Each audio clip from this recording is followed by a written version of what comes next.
दलितों को मान, नारी को सम्मान और महात्मा गांधी को प्राणदान देने वाले भगवान डॉक्टर भीमराव अंबेडकर जी के चरणों में श्रद्धा के सुमन अर्पित करते हुए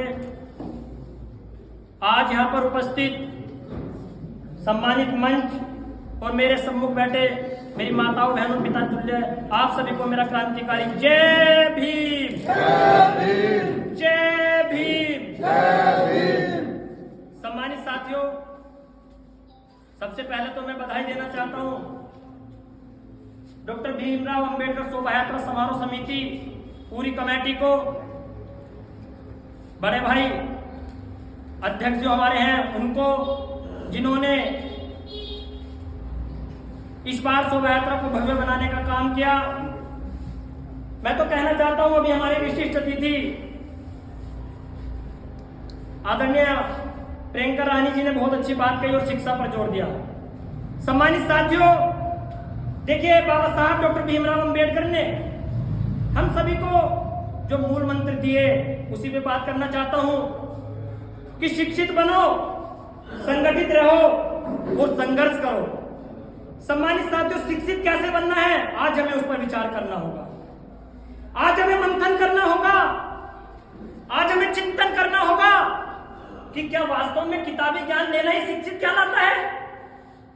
क्या वास्तव में हम अपने बच्चों को जो किताबी ज्ञान देते हैं क्या वही शिक्षा है?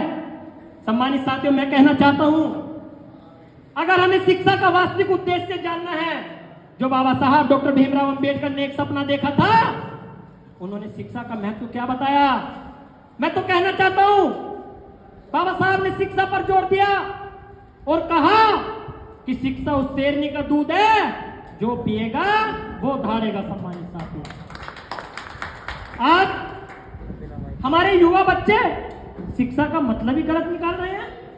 अरे शिक्षा का वास्तविक उद्देश्य अगर हमें जानना है तो मैं बता देना चाहता हूं इस मंच की जानिब से, व्यक्ति के व्यक्तित्व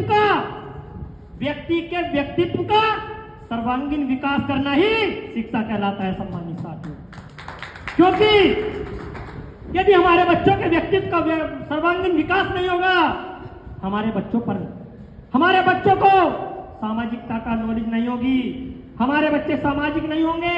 इसलिए किताबी ज्ञान के साथ साथ बच्चों का नैतिक विकास भी करिए। सम्मानित साथियों, दूसरा आता है संगठित रहिए। आज संगठन आप लोग देख लीजिए, मैं तो कहता हूं संगठन दुख भी होता है। सम्मानित साथियों, देखते हुए समाज की स्थिति देखते हुए दुख होता है, क्योंकि आज हमारे समाज के गली गली में तमाम संगठन चल रहे हैं। आप देखिए, हर एक गली में किसी न किसी संगठन का राष्ट्रीय अध्यक्ष घूम रहा है। सम्मानित साथियों, क्या यही सपना बाबा साहब डॉक्टर भीमराव अंबेडकर ने देखा था? क्या यही सपना हमारे पूर्वजों ने देखा था?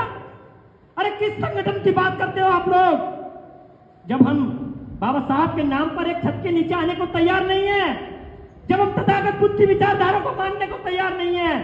सम्मानित साथियों, अगर हम एक प्लेटफॉर्म पर नहीं आ सकते तो हम बाबा साहब के विचारधारा को कम करने का काम कर रहे हैं, हम बाबा साहब के अनुयायी कहलाने के योग्य नहीं है। सम्मानित साथियों, गुरु रविदास जी महाराज ने एक सुंदर संदेश दिया। हमारे कुलगुरु में उन्होंने बताया कि सत्संगति मिल रही है माधव जैसे मधुक मखीरा। ऐ मेरे समाज के लोगों, अपने आप को मधुमक्खी के छत्ते की भांति इस प्रकार से संगठित कर लीजिए कि यदि आपके किसी व्यक्ति पर, आपके समाज के किसी भी व्यक्ति पर कोई दुश्मन आंख भी उठाने की कोशिश करे तो आप लोग एक प्लेटफॉर्म पर आकर दुश्मन को उसकी औकात दिखाने का काम कर दो। सम्मानित साथियों, बाबा साहब ने 3 मूल मंत्र दिए। संघर्ष करने को कहा। संघर्ष बाबा साहब ने, सम्मानित साथियों, लाठी डंडे से संघर्ष नहीं करना। मैं तो कहना चाहता हूं, बाबा साहब ने संघर्ष को कहा, इसका कतई भी मतलब ये नहीं है कि बाबा साहब ने संघर्ष का मतलब ये कहा कि आप लोग लाठी डंडे लेकर निकलिए।